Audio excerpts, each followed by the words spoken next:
Hey everybody, welcome. This is our No New Roads webinar. Thank you for joining us.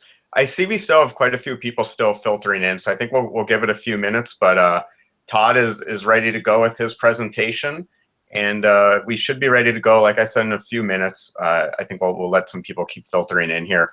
I did in the chat window.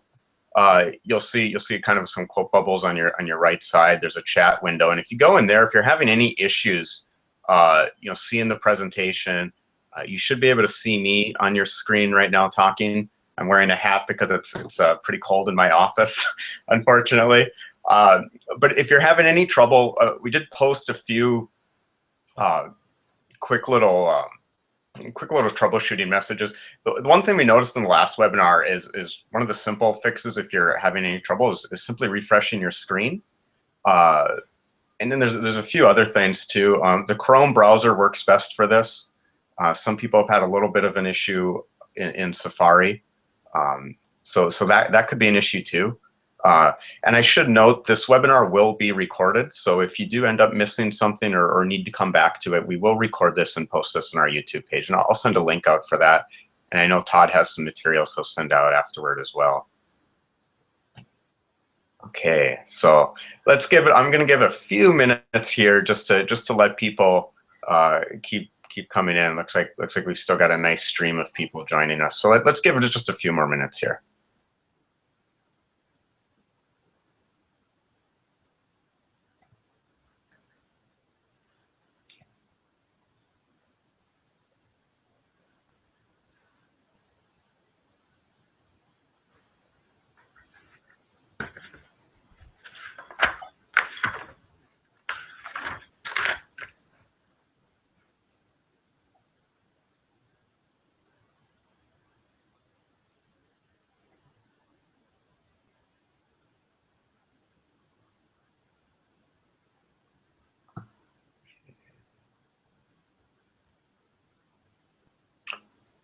All right. Beth is telling me I shouldn't wait too long, so that means we should maybe get going here. I see that we still have some people streaming in, but it looks like it's kind of settled in for now. So I think we will get started. I want to thank everybody for joining us. This is great. We've got some wonderful attendance, and really appreciate everybody jumping on. So without further ado, I want to introduce our presenter today, which is Todd Litman. Todd is with the Victoria Transport Policy Institute. He writes and does a lot of policy research on a variety of topics in the transportation sector. And I think we're going to talk a lot about induced travel and congestion, but I'm sure some other topics will be touched on too. Todd has a pretty broad range of experience and topics he covers, and also areas. I know, Todd, you were just in Dubai, which is pretty interesting. We were chatting about that a little bit yesterday. So, without further ado, I think, Todd, I'll let you jump into it. And I think what we'll do is Todd will do his presentation. I'll open up. There's a question box on your top right. You should see in kind of this chat box. There's a question box, and I'll enable that. And so what you can do is, if you have a question, type that in there, and we'll get to those at the end of the presentation. And also, if you have any issues, kind of, or any comments as we're going, we do have this chat window as well. So that's a good place to talk and chat a little bit too. And I think with that said, Todd, I'll let you go ahead. Really appreciate having you on here. I've been following your stuff for a while, so this is great to have you. Thank you very much. Let's see. Now I'm trying to get my slideshow up, and for some reason when I try this screen, the share your screen button, it's not working. So do you have to hand over? Maybe you do. Let's see if that works. There, that looks a little bit better. Let me try a couple other things here.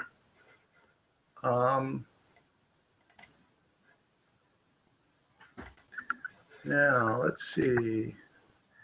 For some reason, I'm still not getting the slideshow option. So let me... Oh, that's bizarre.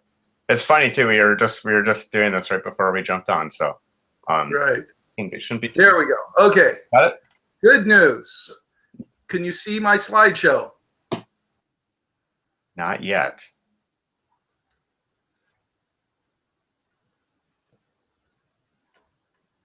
There we go. There we go. Good deal. You're getting my slideshow? Yep. Okay. So let me proceed. And let me assure you, I like feedback or comments and questions. So feel free to post any questions or comments in the chat boxes as we go along.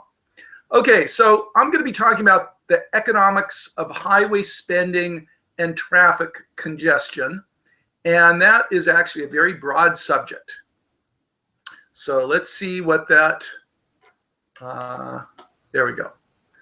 Okay, so we live in interesting times because for most of the last century, during the 20th century, automobile travel grew fairly steadily.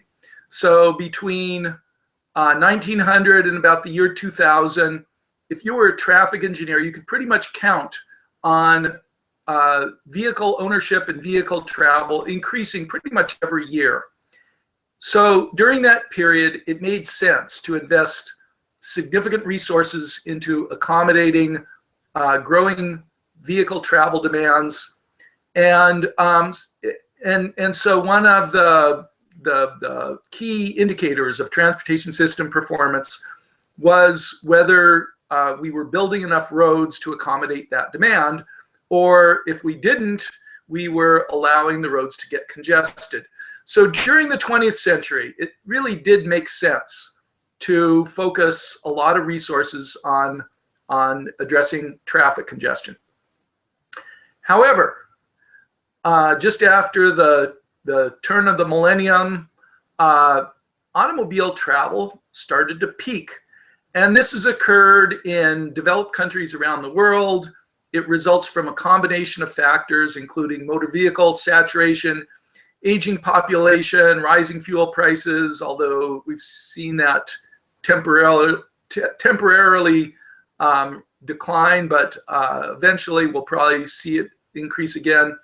Increased urbanization, improved transport options, changing consumer preferences, health concerns, and environmental concerns. And all of these are contributing to the peaking of automobile travel and increasing demand for alternative modes.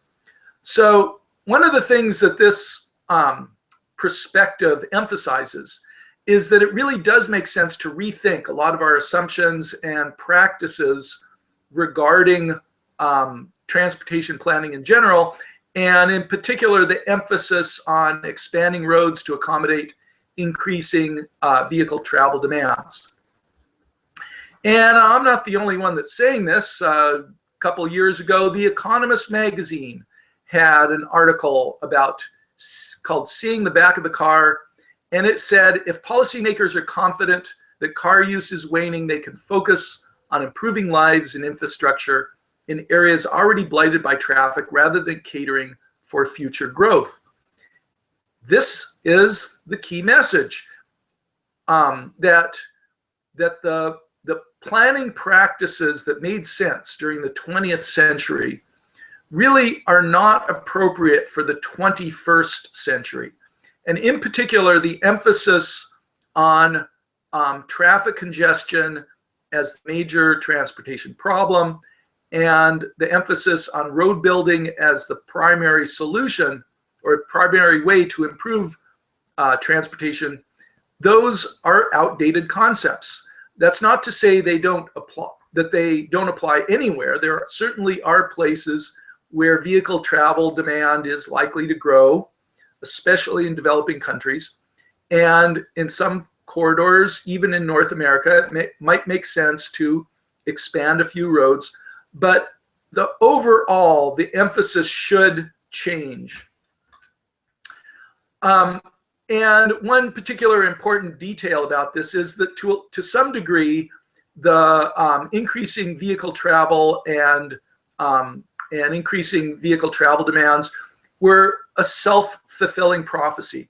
So during the 20th century, we spent a lot, there was increasing vehicle ownership and more automobile-oriented transport planning and reduced travel options, and alternative modes became stigmatized, and that led to more suburbanization and degraded cities and automobile-oriented land use planning and more generous parking supply and dispersed development patterns. All of these factors contributed to each other, creating this self-fulfilling prophecy or this self-reinforcing cycle. Now, almost all of those trends are starting to reverse, especially in affluent large cities. So what we're seeing is that per capita vehicle ownership is actually declining, and there's more emphasis on alternative modes that are improving our travel options, and people are now increasingly proud of relying on walking and cycling in public transit, and there's more urban infill, and all of these factors are contributing to a counter cycle from what we saw during the last century. So one thing that planners should be very conscious of is the risks of self-fulfilling prophecies, and this is a good example. So one of the perspectives that I think is very important is to understand a change in the way we think about transportation problems and evaluate solutions. That is, a change in the transportation planning paradigm. And a big portion of this shift is changing from focusing on mobility, which is physical movement, to evaluating transportation in terms of accessibility, which means your ability to reach desired services and activities. What that means is, in the past, if we used a mobility-based paradigm, if we had traffic congestion, there was pretty much one solution, that is expand roads. We assumed that transportation meant driving, and increased driving was good, and that the main way to accommodate increased driving was through roadway expansions. An accessibility-based planning approach expands the potential solutions that we can apply to traffic congestion problems.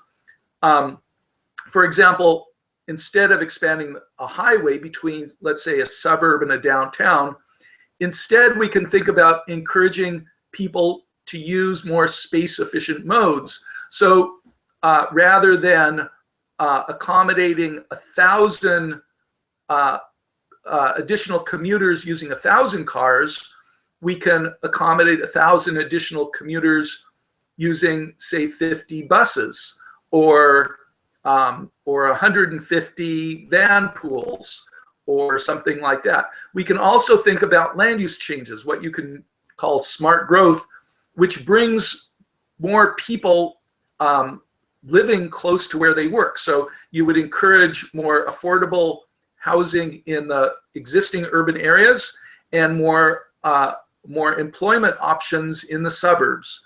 And so the accessibility-based planning really expands the potential solutions that we can apply to a problem like traffic congestion.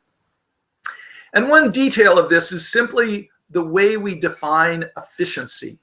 So transportation engineers will say, we're trying to increase transportation system efficiency. Well, that's great. In the past, efficiency was defined based on vehicle travel. And so increasing efficiency meant reducing congestion delays. But if you look at a more network analysis, you might start increasing efficiency with things like improving roadway network connectivity, or multimodal planning asks, how can we improve the comfort and convenience of space-efficient modes, walking, cycling, ride-sharing, and public transit. And so we're getting more people through the existing road network. And accessibility-based planning defines efficiency in terms of people's ability to reach what they want. And so that takes into account land use factors like the distance between where people live and where they work or where they shop. And economic efficiency, it's a more complicated concept. It really thinks about in more detail, what are consumer demands, and are we meeting consumer demands? For example, there may be some people who would shift from driving to public transit if we improve the quality of public transit service. If, for example, buses were more comfortable and frequent, and you had onboard Wi-Fi service. And so you could say that serving those demands, the general term is consumer sovereignty, is a way to increase efficiency. And there's another perspective, and that is the efficiency of the planning process. So we could ask, is the planning process well integrated, say, between different modes and objectives and organizations, so that our individual short-term decisions support our strategic long-term goals? And those are all perspectives. When somebody uses the term efficiency, it's worthwhile to ask which type of efficiency are they focusing on, and maybe introduce some other perspectives that allow us to talk about efficiency in other ways. So I've done a lot of work looking at the way conventional planning evaluates congestion, traffic congestion, and how that could change if you use different definitions of efficiency or different perspectives. So for example, the well-known, often used report called the Urban Mobility Report, now it's called the Urban Mobility Survey or Index. It evaluates traffic congestion using what's called the travel time index, which is a measure of the additional delay during peak periods. So it compares travel speeds between peak and off-peak periods. What's interesting is if you measure traffic congestion costs, that is, you calculate per capita congestion delays, which I think is the proper index. It's the economic index rather than the engineering index. You get a very different ranking as to which US cities have the most severe traffic congestion. So the travel time index it measures the congestion intensity. That is the delay that occurs when somebody is driving under urban peak conditions. But it's not taking into account how many people are driving under urban peak conditions and how far they're driving. If you do take that into account, it turns out if you measure cities, if you evaluate cities based on the travel time index, compact cities tend to look worse. So New York ranks high in terms of congestion intensity, but people in New York are not driving as much during peak periods. They're either using alternative modes, or when they do drive, the distances tend to be short. So if you look at congestion costs, that is delays, hours of delay per capita or per commuter, it turns out the sprawled cities tend to be worse. So Houston, Atlanta, and Miami turn out to have higher congestion costs than New York, Boston, and Philadelphia. And so it is important. This is one example of the importance of being able to look at the way we evaluate congestion in different ways. Now, I've done quite a number of critiques of the Urban Mobility Report and identified what I consider to be a number of omissions and biases. Now, I'm not going to go into detail about that. At the end of this presentation, I'll provide some links to the reports where I critique them. But just to give you an example, the Urban Mobility Report, it measures, because of the way it measures congestion, it compares travel speeds between peak and off-peak periods. During off-peak periods, most travel is exceeding the speed limits. And so a good portion of what the Urban Mobility Report calculates as congestion costs is really just traffic complying with speed limits, with legal speed limits. And I believe that the urban mobility report significantly exaggerates the value of travel time and the benefits and the fuel consumption associated with traffic congestion and some other things. So I believe that the urban mobility report cost estimates should be considered the upper bound, and that more realistic assumptions result in much lower estimates of the costs. And to my disappointment, the authors of the urban mobility report have never acknowledged my critique, my suggestions for incorporating this kind of sensitivity analysis, or acknowledging some of the biases and omissions in their analysis. So it's going to be up to outsiders, people like you and me, to raise these questions when somebody quotes the urban mobility report as a source of congestion costs. So one interesting question is, how do congestion costs compare with other transportation costs? So even if you take the urban mobility report's upper range and you divide that by residents, it turns out traffic congestion is a mid level cost.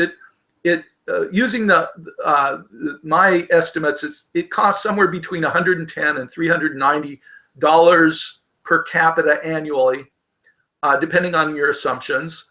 And even the highest estimate is actually moderate compared with other transportation costs. So I think this raises an important, for example, compared with what it costs consumers to own a car, or the monetized value of crashes, or vehicle operating costs, or the cost of parking, or even air pollution. So what this means, I believe, is that a congestion reduction strategy that increases these other costs is actually worth far less overall. But a congestion reduction strategy that reduces those other costs is worth far more. So a win-win congestion reduction strategy, that is a congestion reduction strategy that saves consumers money or reduces accidents or pollution or parking costs, is actually far better, far more economically justified than a congestion reduction strategy that provides no other benefits. Okay, so one of the factors that I think is really important to understand when evaluating congestion reduction strategies is to consider the impacts of generated traffic. Urban traffic congestion tends to maintain equilibrium. It gets bad enough that it prevents some potential peak period trips. If you expand roads, people will see the reduced congestion and will say, yeah, I'm going to take that trip across town to go shopping or to try a new restaurant. Traffic isn't very bad. And so soon the additional capacity fills up. Some of these additional trips, the additional peak period trips, are absolute increases in total vehicle travel. So we call that induced travel. And so there are a number of and let me just give an example. During the last decade, Texas spent billions of dollars to widen the Katy Freeway through Houston. It now totals about 23 total lanes in some of the areas, the world's widest freeway. And after it was opened in 2009, you did see a reduction in peak period congestion, but within a couple years, that congestion returned, and it's actually worse than it was before the highway expansion. So this is one example of the effects of generated traffic. So you can ask, what are the implications? What does this mean for urban transportation planning? And one thing is that traffic congestion seldom becomes as severe as predicted if you simply extrapolate past trends. And so when planners or when somebody says that within 5 years we're going to have absolute gridlock, they're probably exaggerating.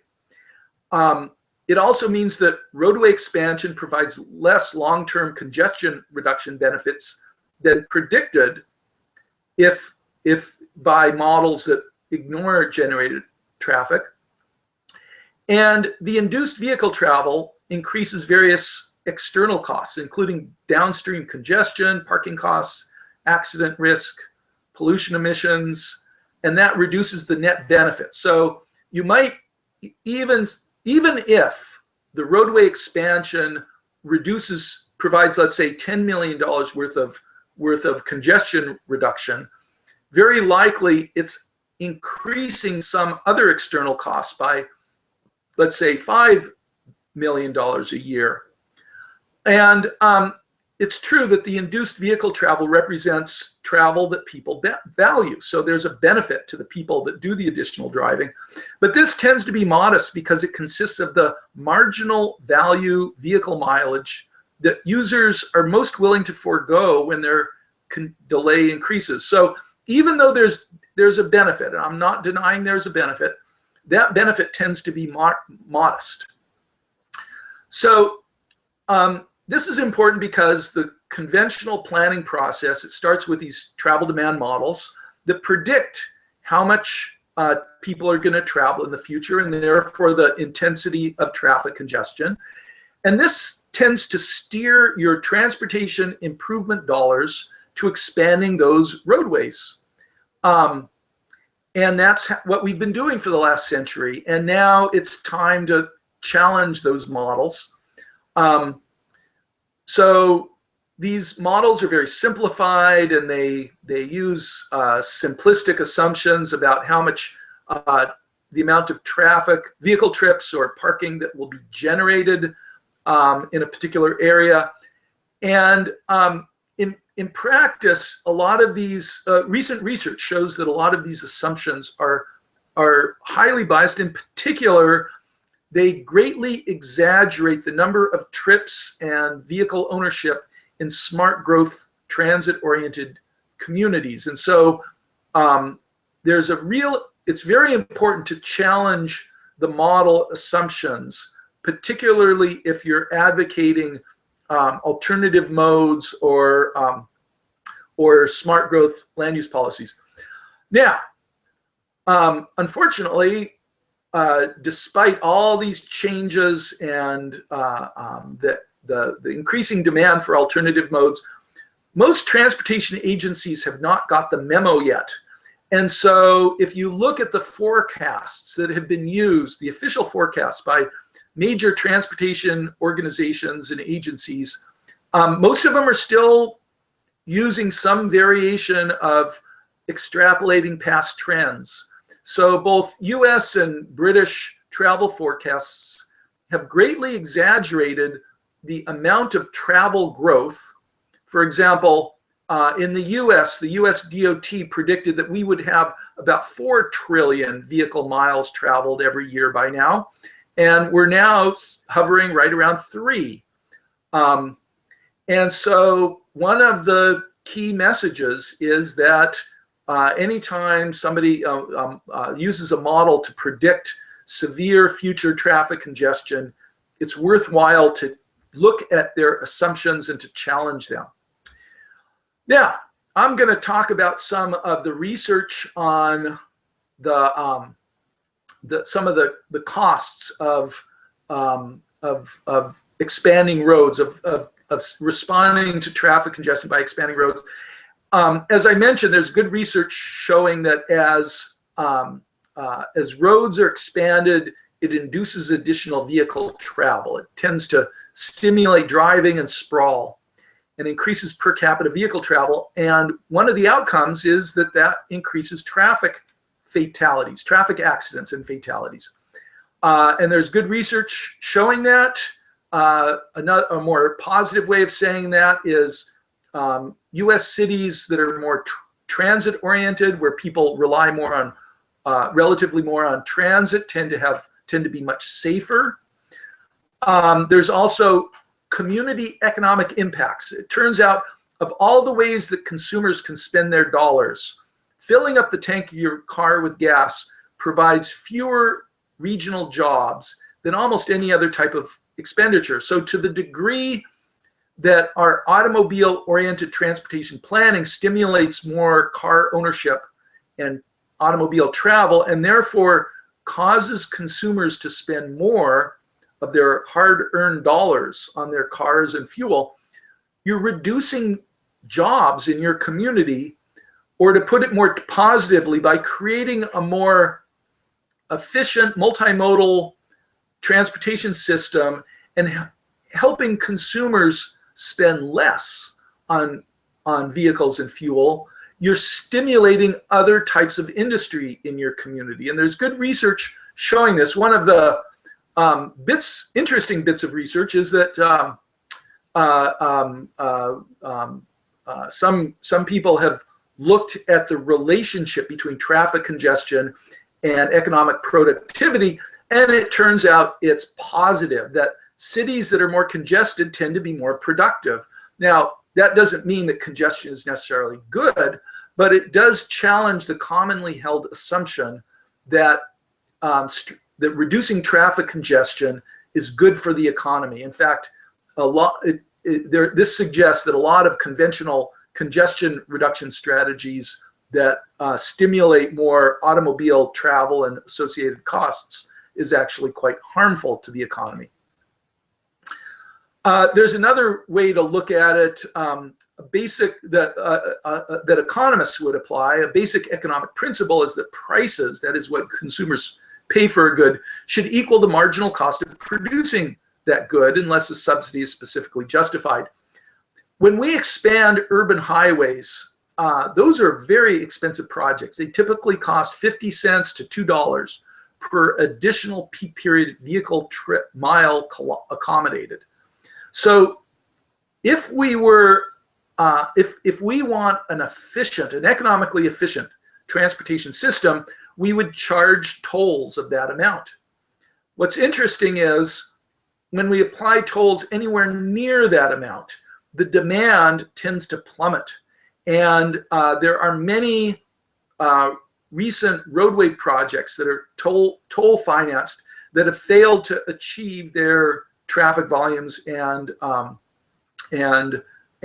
revenue targets. And what this means is that in many cases, the urban highway expansion projects are simply not cost effective. They're not economically justified. Motorists do want to use that additional capacity. They will use it, but only if it's highly subsidized, and not if they're actually if their demand for those additional peak period vehicle trips is challenged with cost-based pricing. So I think this raises from this perspective, there's a very strong case for applying tolls on existing roads as a way to reduce demand, and only expanding highways once the peak period toll revenue is great enough that it would really recover the costs of the expanded capacity. There's also some interesting, another perspective that's also interesting is looking at it from a social equity perspective.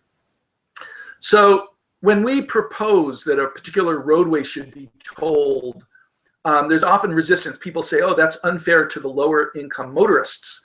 But in fact, the vast majority of users tend to be middle and high income, and because vehicle travel tends to increase with income, in fact, financing urban roadway expansions is often regressive. That the source of the revenue, even if it's fuel taxes, whether it's fuel taxes or general taxes, tends to represent a cross subsidy from lower income people to the higher who are less likely to drive on urban roadways, to cross subsidize their neighbors who tend to be higher income, who do use that additional capacity. It's also very clearly unfair to invest primarily in roadway expansion for those people who rely on alternative modes, on more space-efficient modes, such as buses, van, and carpools, or who would if the roads were more efficiently priced. So there are probably a lot of people who do drive because currently automobile travel is underpriced and the quality of walking, cycling, and public transit is so poor. But if we had a more efficient system, there'd probably be many more people using those modes. So, for example, this means it makes a lot of sense to have dedicated bus lanes and HOV lanes, because then we're ensuring that users of space-efficient modes are not delayed by congestion that are caused by space-intensive modes. And there's also an inequity when we expand roads. It creates a barrier to walking and cycling, and since lower income people tend to rely more on walking and cycling, they're burdened by it. It's called the barrier effect. So I think that there are some good reasons or that an equity analysis provides good reasons to focus less on roadway expansion and more on alternative modes. So in some of my research, I do a comparison of different types of congestion reduction strategies. I compare roadway expansions with improving alternative modes, pricing reforms, smart growth land use policy, and TDM programs. And I acknowledge that all of them could reduce traffic congestion, but that if you look at the additional costs and benefits, the co-benefits, roadway expansion tends to stimulate indirect costs, where improving alternative modes, pricing reforms, smart growth, and TDM programs tend to have the greatest co-benefits. And I also point out that conventional models tend to exaggerate the benefits of highway expansion and underestimate the value of alternative modes. So and other congestion reduction strategies. So I think this perspective is a starting point for being able to challenge the conventional roadway expansion emphasis. So I believe that there are some pretty bad congestion reduction solutions that are often being promoted. For example, expanding unpriced urban roadways may reduce congestion in the short run, but the additional capacity tends to be filled with latent demand and increases external costs. There are also some technologies that are occasionally proposed, such as half-width commuter vehicles. People are suggesting that we divide freeway lanes in half and sell these special vehicles that that a commuter could buy. It would fit into those half lanes, and that would double the roadway capacity, but it would require most households to buy an additional car, and those little vehicles are probably not quite as safe as a regular vehicle. And so you'd say that you're reducing traffic congestion costs, but you're increasing consumer costs and residential parking costs and accident costs. Another often proposed concept is the use of self-driving cars could be organized in a way into platoons, which allows more vehicles to squeeze into the highway. In my report, autonomous vehicle implementation projections, implications for transport planning, I go through some of the projections about how soon we're likely to see those kind of technologies. And I think most of us involved in the current planning are going to be dead before the technology that allows self-driving cars to operate efficiently and the public policies that dedicate special lanes to their use are widely implemented. So at least for the foreseeable future, I doubt that autonomous vehicles will do much to reduce traffic congestion. So there are very much better solutions, and my own analysis suggests that considering all impacts and planning objectives, that the first thing we do is to improve space-efficient travel options, walking, cycling, public transit, ride sharing, and telecommuting on congested urban corridors. And on those corridors, create dedicated lanes for the HOV and bus lanes and other public transit priority measures.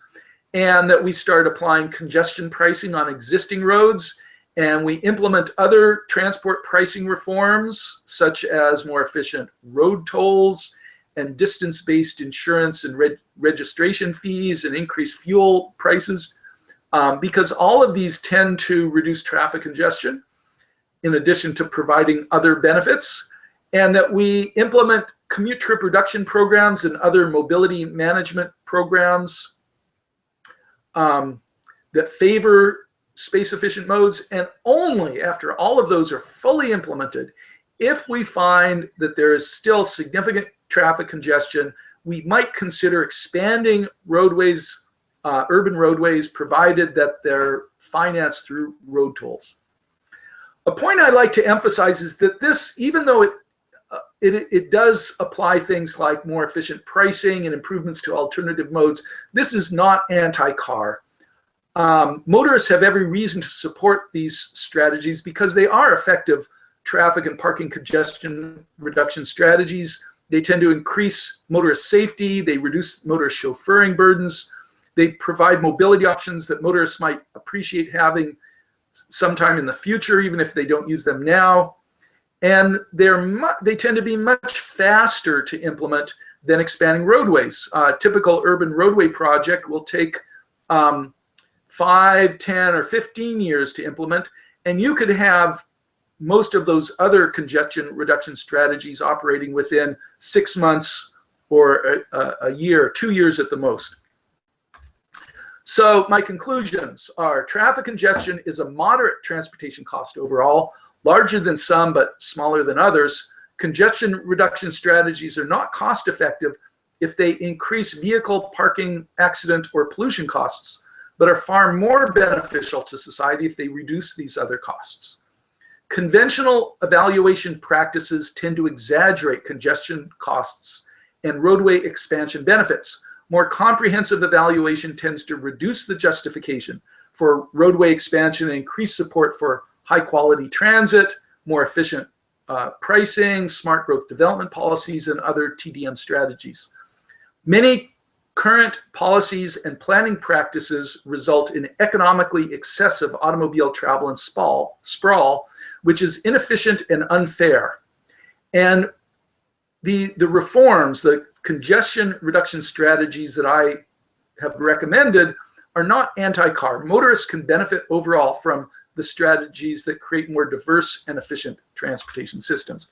Now, that was a lot of information to cover, and if you want more information on anything that I presented, you can go to some of the related reports posted on our website, things like toward more comprehensive and multimodal planning and generated traffic implications for transport planning, and congestion costing critique and smart congestion relief. Okay, so I'm going to stop now and go back to my office here. So greetings to everybody, and I hope that that presentation was useful, and I am happy to take comments and questions. Okay, well, thank you very much, Todd. This is wonderful. And there were a few questions that came up, and one of the first ones that came up, and I think this gives a chance to talk a little bit about some quick logistics. Someone asked about getting the slides, and I know you'd shared the PDF file with me, and I think what I'll do is I'll send an email out with a link to the recording of this webinar, with those slides you sent me. And then Todd, you'd mentioned you had a few links that you could send along as well. Right. What I'll do is I'll send you a Word file with a bibliography on it. That's a list of my publications related to congestion analysis, and you can circulate it and post it as you see fit. Okay, that sounds good. And then one of the questions that came up too is if you had a source, some of the, where are we going to find some of the sources for some of the data? Like one of the questions was on the job creation data. Right. Well, that's in my reports. So you would have to find the right report. If you're looking for a particular detail, then you could send me an email. But in particular, that one is Eric Dumbaugh. He's a professor, I think, in Florida, one of the universities in Florida, who's written a number, who blogs regularly on some of these related subjects. And so you might just do a search on his postings related to traffic congestion and GDP or economic productivity. And I think you'll find that his work is widely cited. So I think it should be pretty easy to track down. Okay, oh, that's really helpful. A few more questions I'm seeing on the Q&A screen here. Richard asks, what portion of the money spent on car trips leaves the local economy, and then how does that compare to other modes? Right. Well, that's a hot issue. And the more research I do, the more evidence there is of the very low, what's called multiplier effect, economic multiplier effect of expenditures, particularly on fuel, but also on vehicles. And that's because very likely in your town there are no oil wells and no oil refineries and no car manufacturers. And even if there was a car assembly plant in your city, very likely, or most of the inputs in those vehicles, or a good portion of those inputs, are coming from someplace else. And so, at best, your city might be assembling cars, but not really manufacturing cars. So, the tool that economists use is called an input-output table or regional economic model. And unfortunately, I've only been able, I actually commissioned one of these studies that looked at this at one point. And then in my slide, I showed that expenditures on fuel, these models indicate that expenditures on fuel, $1 million spent on gasoline generates about 5 jobs, as opposed to 10 to 15 for general consumer expenditures, and about 20 or 25 for expenditures on public transit. But since then, we've looked back at the assumptions that went into those 5 jobs per million expenditures. And it turns out the model appears to consider gas stations as fully financed by gasoline sales. And in fact, gas stations make very little profit on gasoline these days. Their main profit center are things like junk food and maps and other things they sell, and also lottery tickets and things like that. They're essentially convenience stores. Most gas stations now, the pumps are fully automated, or there might be one clerk operating a dozen pumps, collecting money from a dozen pumps. And so my guess is that 5 jobs per million expenditures is way overstated for modern. That was based on a 20-year-old assumptions. I don't think that it's true anymore. So there's very good reasons to think that people spending money on gasoline is very harmful to their local economy. But I'm still waiting for somebody to do a good study that allows us that quantifies this and allows us to cite real solid numbers on it. But the research I've done suggests that, for example, if we can help households go from owning 2 cars to 1 car, and therefore they're spending, let's say, $2,000 a year less on petroleum, that is probably if that's a broad, if that effect occurs to many households, that's very good for your local economy. That makes a lot of sense.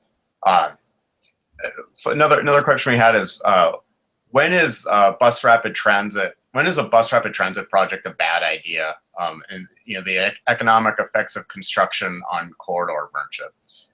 Right. Well, this is a hot issue.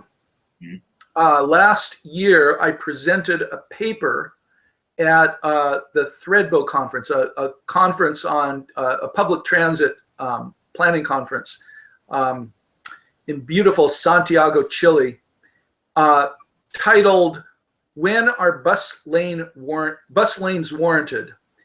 It's posted on our website, so you just go to vtpi.org and you can read it. And my research or my analysis suggests that anytime you have more than about 20 buses per peak hour, you can justify a dedicated bus lane, because that lane is carrying more people than a general traffic lane.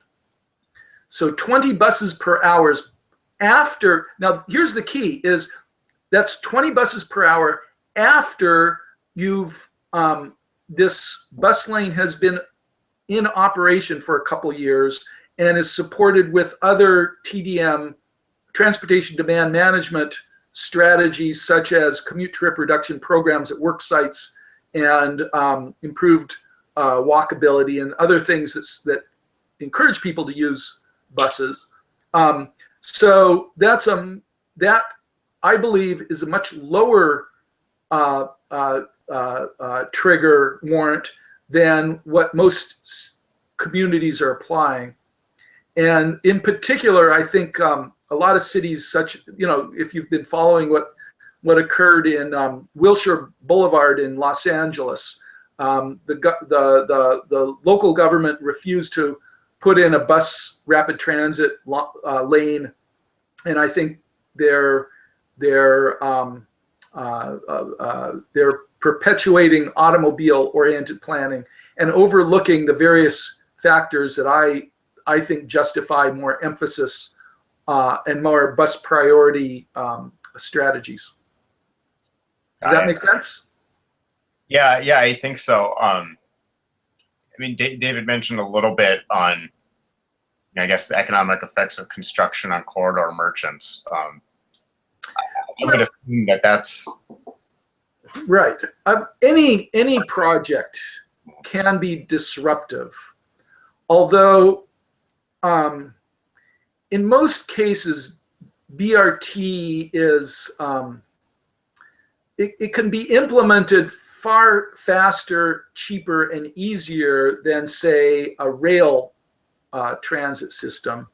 And so, just as an example, I did a little bit. I had a small role to play in the Vancouver's 2010 Olympics, Winter Olympics, and to make the planning for the Olympics is great fun, because it's logistics at its most. It's logistics at its most basic. You're guaranteeing that you're going to transport tens of thousands of people every day from one site to another, or to a site, with all their support services. And it gave me a tremendous appreciation for coach buses. In this particular case, we had to guarantee that we would transport, I believe it was 30,000 people from Vancouver up to Whistler, which is one of the venues, every day. 30,000 people up and back on a highway that in some places is only 2 lanes. And we could do that because the Olympic managers, the Olympic planners, gained control. They had absolute control over that highway, and so it was limited to the to Olympic vehicles, and particularly these coach buses, these fleets of coach buses. And if you have a few hundred coach buses, you can transport tens of thousands of people on a very reliable basis. So in order to make it work, the whole for travel around Vancouver, that is, say from the skating rinks and the hockey sites and all that, to make that work, some of the urban arterials in Vancouver became Olympic lanes. So during the 17 days of the Olympics, the Olympic managers had control over those lanes, and Vancouver never operated more smoothly than during that period, because there was because those Olympic lanes carried very high volumes of people in public transit and special dedicated vehicles. But then after the Olympics were over, they allowed the lanes to go back to general traffic lanes, and they lost that efficiency. So my conclusion is most cities in the world could benefit significantly by creating a network of dedicated bus lanes or dedicated HOV lanes on most major arterials. So it becomes as fast or faster to get around the city by public transit, by bus, as it is by automobile, especially during peak periods. Very few cities are doing that, and that, I think, is a real failure. You could say that this is why we have such bad traffic congestion, is that a bus that's carrying 50 people is delayed by congestion as much as a car that's carrying one person. And so bus lanes greatly increase efficiency. Now, that brings us back to this discussion. You know, local merchants, as you say, are often very reluctant to give up road space and parking spaces. And we have to remind them, cars don't have wallets, people have wallets. Merchants are interested in wallets. And so we need to do a better job of showing the overall economic benefits of creating a more efficient transportation system. It's a big issue for bicycling. I'm sure you're familiar with, efforts to put in bike lanes that are opposed by merchants. And consistently, we're able to show that when you do the analysis, that the merchants are actually better off partly because bicyclists and pedestrians and transit users actually do tend to spend more in local commercial centers per month, not necessarily per trip, but per month. And a parking space or a particular piece of land that's dedicated to bicycle parking generates far more local revenue, than that same space used for car parking. And these strategies that reduce households' need to own and operate cars leaves them with more money to spend on these other goods. So, very likely the restaurants in particular, and the brew pubs and local shops could do better if their customers are spending less money on cars and therefore have more money to spend on other goods. Yeah, it's a multi-dimensional effect, and like you said, I love that cars don't have wallets. Here's a question from Jim Noteware in Houston, Texas, and I'm just going to read this one. It's a little long. It's a good question. He says, my question is relative to the cycle for auto growth and the reversal of that cycle this century. If traffic demand is reducing, won't congestion reduce as well? But more importantly, roads and highways deteriorate over time, so public officials must decide how to maintain and repair roads with ever decreasing funds. Leaving aside creation of new roadways, will we ever see eliminating some current roads in order to focus maintenance funds on higher volume roads? In other words, application of triage, letting some roads die. Right. Well, there are several different issues there. One is that the main message, my main message, is that automobile travel is per capita. Automobile travel has peaked, but especially in cities where you get significant population growth, you could end up with significant increase in total vehicle trips. But the point I want to make is that that growth is really contingent. It isn't outside of transportation planners' control.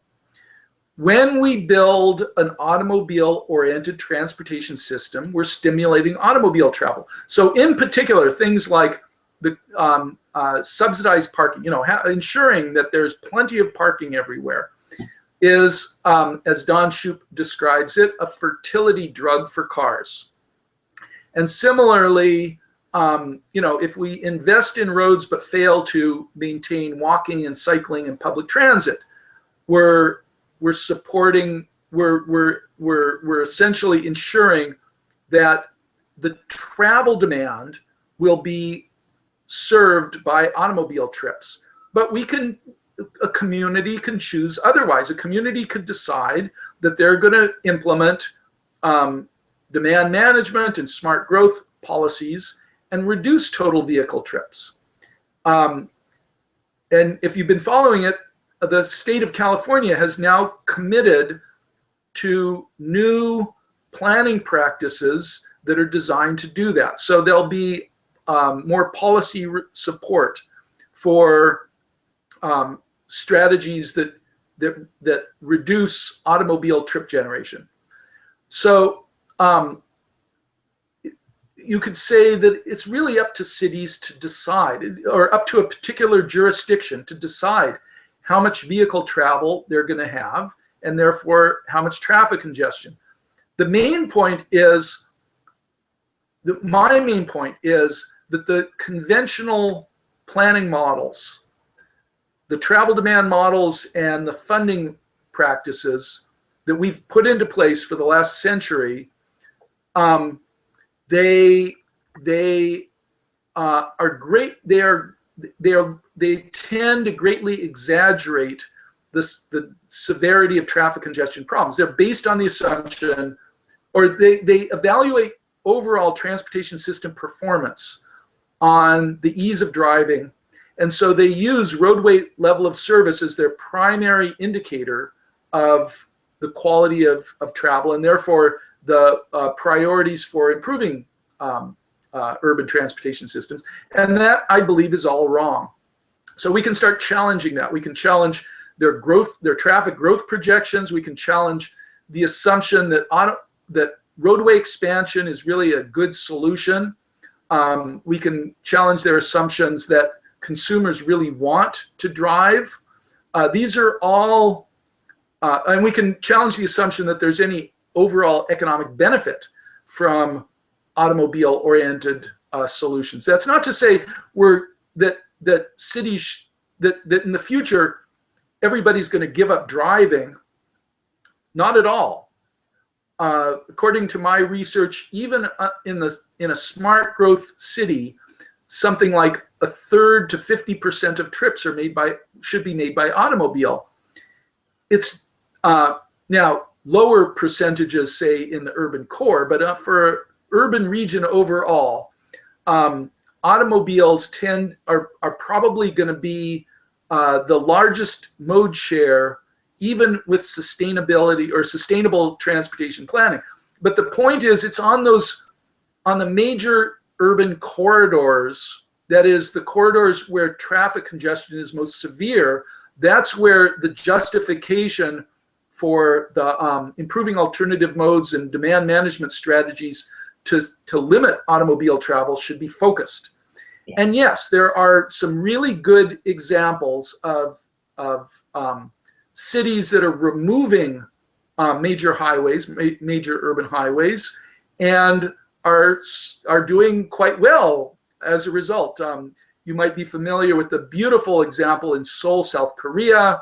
the Embarcadero in San Francisco, and many road diet projects that are incrementally reducing the number of urban arterial traffic lanes. Well, and this is all possible if you use a comprehensive program that includes improving the space-efficient modes and demand management strategies and smart growth. Yes. Yeah, and like you'd said earlier, Todd, too, you know, these strategies end up benefiting people driving cars as much. So they're not, you know, you're not talking about necessarily an anti-car approach. One question we have, and this actually came up during the chat while you were presenting as well. What aspects are considered under the fuel externalities figure that you used in the presentation?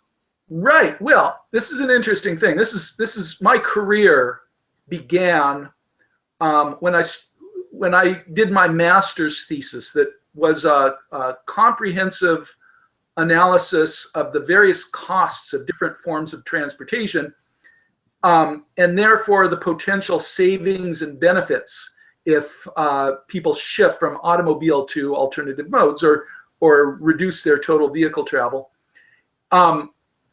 And when I started on this, there is literature on these various costs over the last 2 decades since my thesis was completed. There's been a lot more. But what's really interesting is when we talk about externalities, most people assume we're talking about environmental externalities. And my research actually suggests that the environmental externalities are modest. The biggest ones are things like parking subsidies, traffic accident risks that one vehicle imposes on others, and under urban peak conditions, traffic congestion. Those are the big externalities.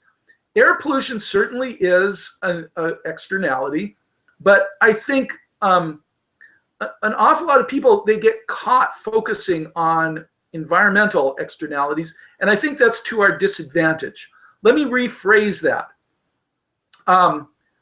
If we want to support these policy reforms, things like dedicated bus lanes, more investments in high quality public transit, more investments in walking and cycling, more efficient pricing of roads and parking facilities, commute trip reduction programs.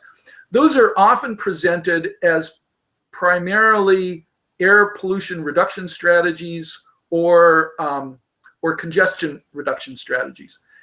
And that's good. They do help reduce those problems, but you're greatly understating the total benefits of something like a bus-only lane if you don't take into account the savings to consumers. That is, if having really high-quality public transit in your neighborhood allows some households to go from owning 2 cars to 1 car or 1 car to 0 cars, those households are saving $4,000 or $5,000 a year. And conventional models don't take that into account. So there's an affordability benefit. That's actually an internal benefit. It's a benefit to users, but it's a very significant benefit that's leveraged by, you could say it's an affordability benefit that's leveraged by improving alternative modes. And also when those commuters shift from driving to work to using public transit, they're reducing parking costs. And that's a huge savings that conventional economic models totally overlook, and a lot of environmentalists overlook. Thank goodness for Don Shoup and his great publications on this, which is introducing a greater understanding. Let me ask you this. What do you think the average value of a parking space is? If you were to calculate the annualized value of a typical urban parking space, what do you think it is? I can't, I've actually read this. I should know. I can't remember offhand. What is it? Well, let's say somewhere between $500 and $1,500, and much higher for those structured parking. If you're talking about a parkade or a garage or an underground parking space, it's actually about $3,000 a year. But let's just assume that a typical parking space is about $1,000 a year annualized cost. How many parking spaces do you think? How many off-street parking spaces are there per car? I like 3. Yeah, that's overall probably about 3. somewhat less in very dense urban areas where people rely more on shared parking, and somewhat more in sprawled areas where you need a separate parking space at every destination. You can't share the parking. But let's say 3. So there are typically $3,000 in parking costs per automobile. And for those city center parking spaces, you know, the structured parking, a lot of cars are worth less than the parking space they're occupying. So you've got a $50,000 parking space that's occupied by a $20,000 car. And you've got the average car has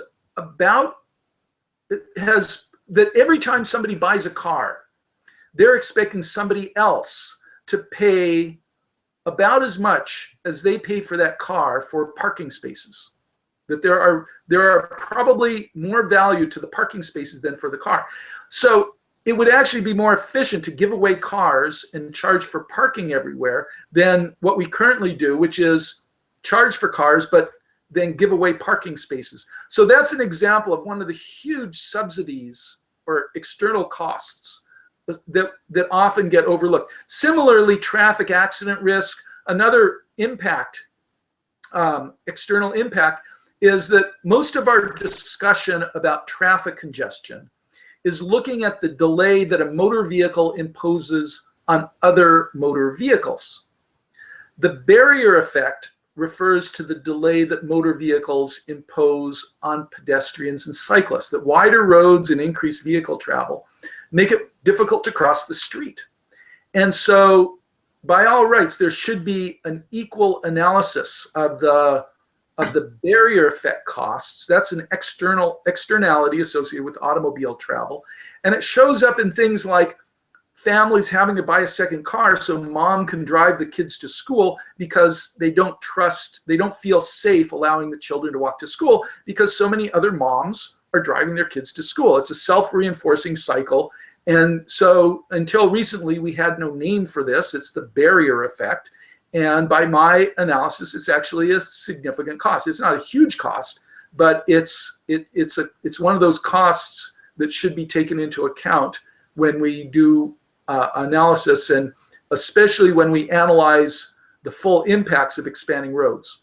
Sure, certainly a cost worth measuring, and and I mean, it might also be a family getting a third car for the high school kids, so they don't have to drive the kid all over the place. Yeah. And actually, so the conversation about parking and about driving to schools actually segues really nicely. And we've got a few questions to get to, so we'll try to maybe roll through these. But it segues into a question from Tim Davis. He asked, how do we address transportation and placemaking in our suburbs where the overwhelming majority of Americans and Canadians live?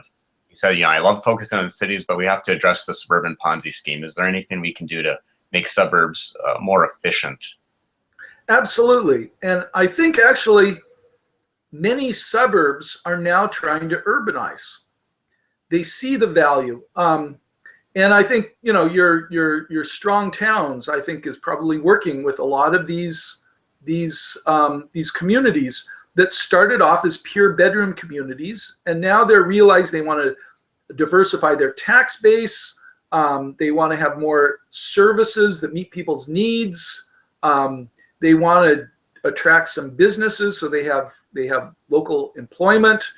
They want to accommodate more diverse. They want to create more diverse housing options to accommodate more types of households. And in particular, a lot of suburbs are now thinking in terms of aging in place. So they realize that all those nice people that moved to the suburbs during their middle, when they were raising a family, now they're beginning to think about downsizing. And some of them will need care facilities of various sorts. And the question is, do they leave that community where they just spent the last couple decades of their lives, and that's so important, and they have lots of friends. When it's time to move into a condominium and then to a care facility, are those types of housing in their communities, or are they going to have to move away? And I think and I've worked with quite a few communities that are starting to struggle with this. And I think it's actually a very positive message. The positive message is that a suburban community is going to be better off overall if it creates a downtown, a commercial center that is a true downtown, not just a shopping mall, but a true downtown that is a walkable center with mixed use. So there's at least some housing, including affordable housing, in that walkable center, so that when it is time for residents of those single family housing to downsize, that they can stay in that community, and their dollars, their retirement dollars, will stay in their community. Yeah, I think that makes a ton of sense. I'm really glad you brought up the aging in place too, because I think that's that's an area where the suburbs probably have some innate advantages in some ways. Yeah, I think there are models to do it in all kinds of communities. So in a small rural village, you can make sure that, let's say, the small rural village with only 1,000 residents at least has a pharmacy and a grocery store and some affordable housing right there, and a coffee shop, for old people to hang out, that it has the services that people use most frequently, that right there in a walkable center. That's the key. Sure. I think it's a positive message. It also ties in, of course, with the concerns about public health and people being able to exercise as a daily activity. Often, our world is increasingly commodified. That is, pretty much somebody's going to try and sell you a solution to pretty much every problem you identify. And when it comes to public fitness and health, the idea is we're all supposed to join a gym and work out. In truth, most people will only do that when they're young and going out on dates. But once you couple up, very few people will continue to exercise at a gym regularly. If we want, and especially the people who are already overweight and sedentary. So if you think of public fitness from an overall public health perspective, the real key is to create these walkable neighborhoods. That's really essential, as I'm sure you know. And so again, it gives us a positive message to say to those suburbs that if you do a good job of building sidewalks on your roads and having a walkable downtown and adding some affordable housing in that downtown, that you're really providing health and wealth and happiness. Sure. I think that's great. And like you said, it's a positive message. Jim Noteware in Houston has another good question. He notes that it seems transit officials often respond to congestion. I'm sure we've all seen this, by jumping to fixed rail systems that are, of course, very expensive and inflexible. So he asked, how do we motivate improved consideration of better bus service, van pooling, other related systems, since they do appear in many cases to be faster, cheaper, and ultimately more flexible? Sure. Well, when it comes to the big debate between buses and train and rail transit, I'm actually agnostic. I can argue both sides, because it is true that high quality rail, if it's properly integrated into a community, provides extra benefits. That is, if the rail can be more of a catalyst for transit-oriented development than, I think, buses. Now, one little detail is that hopefully within the next decade or so, we will finally get cleaner and quieter diesel engines.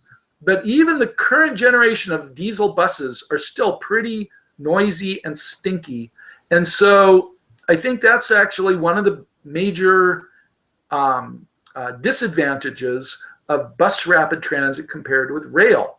So this is one area where I think there is some potential for technical solutions. Simply, I don't even think we have to go to, say, electric buses. I think that there's significant potential improvements just in the design of bus engines to make them quieter.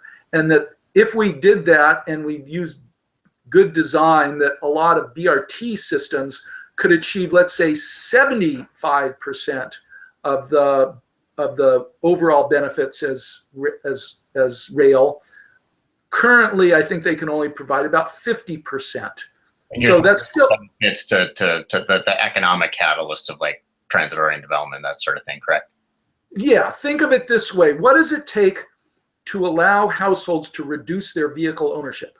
So there's good research now, a lot of it coming out just in the last couple of years, showing that residents of transit-oriented neighborhoods own about half as many cars and generate about half as many vehicle trips as they would in more conventional sprawled automobile-oriented areas.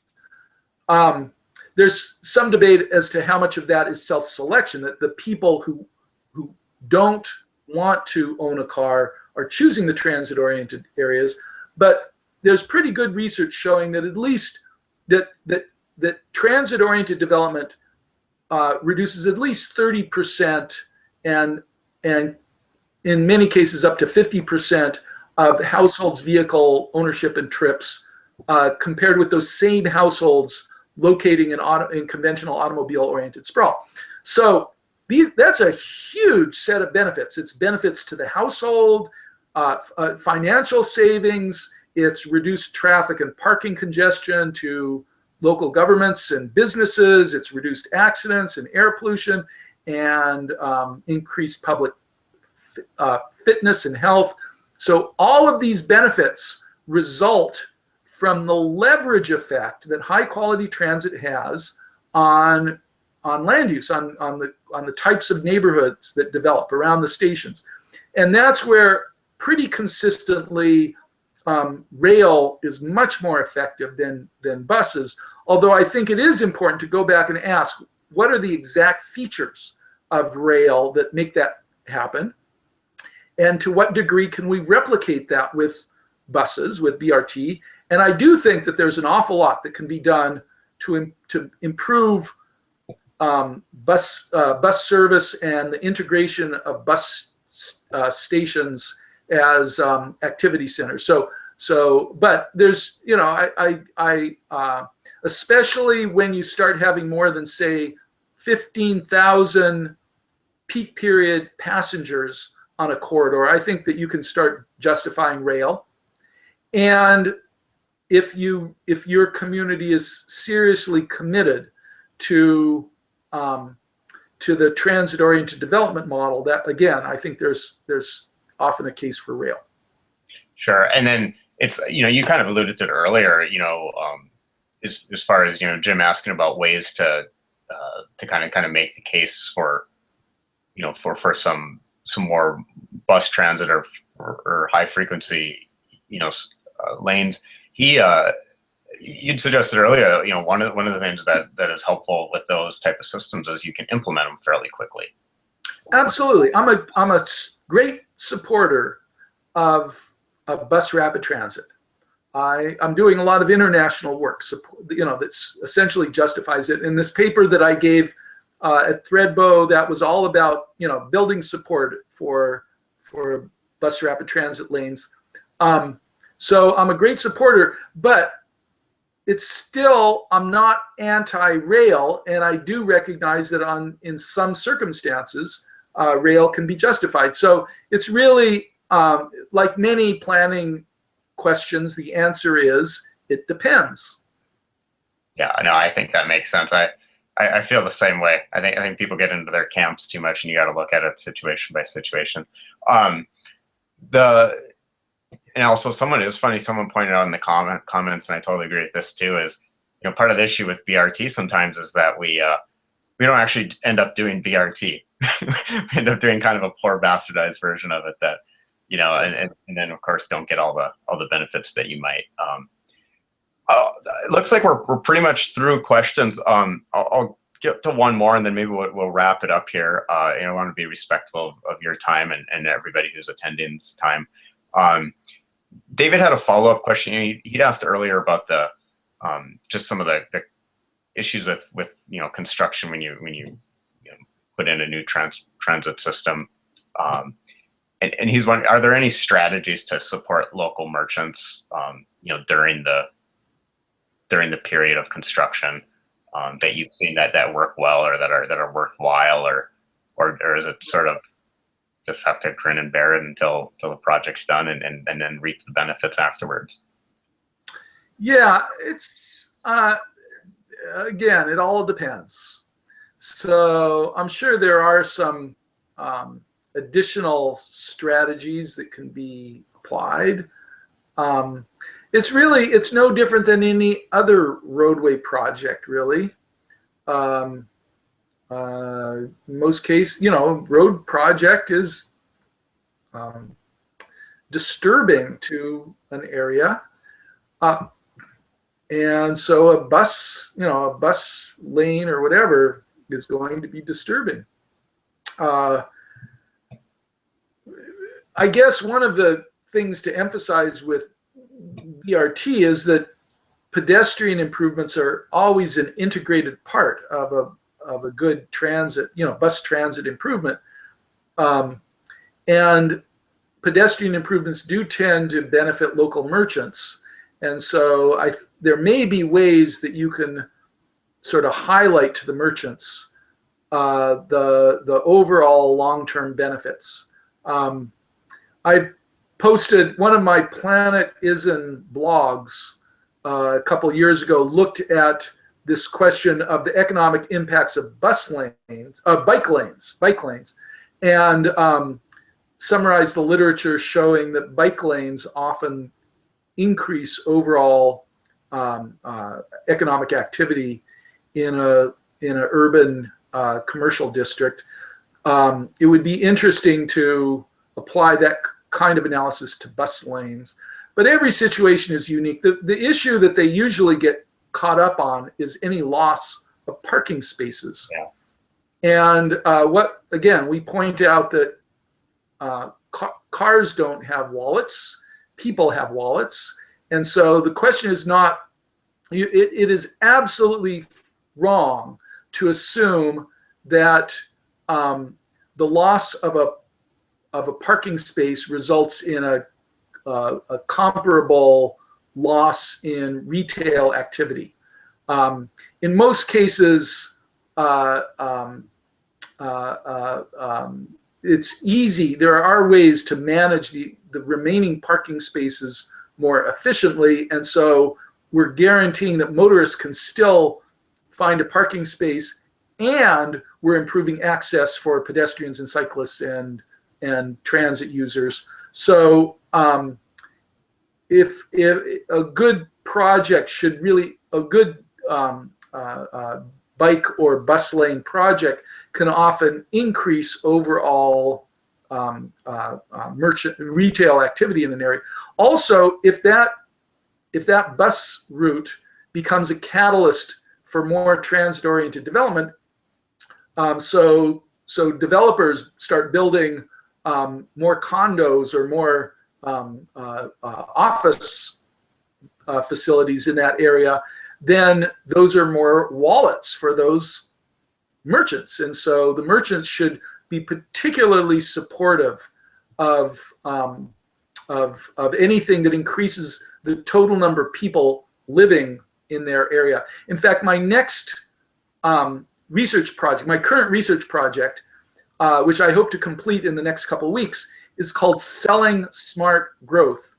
And one component of it will be to communicate to merchants and businesses the benefits to them of having more compact development as opposed to more sprawled development. And one of the components is simply that you have more customers nearby. And an associated aspect is that those customers will be spending less on transportation, so they have more money to spend on other goods, including housing and groceries. Or to put it differently, when there's these huge subsidies for alcohol, for ethanol in gasoline. So when I drive my car, my ethanol is subsidized. When I go to my local brew pub and consume some ethanol, it's highly taxed. It's a very unfair, it's a modal bias in favor of driving in terms of ethanol policy.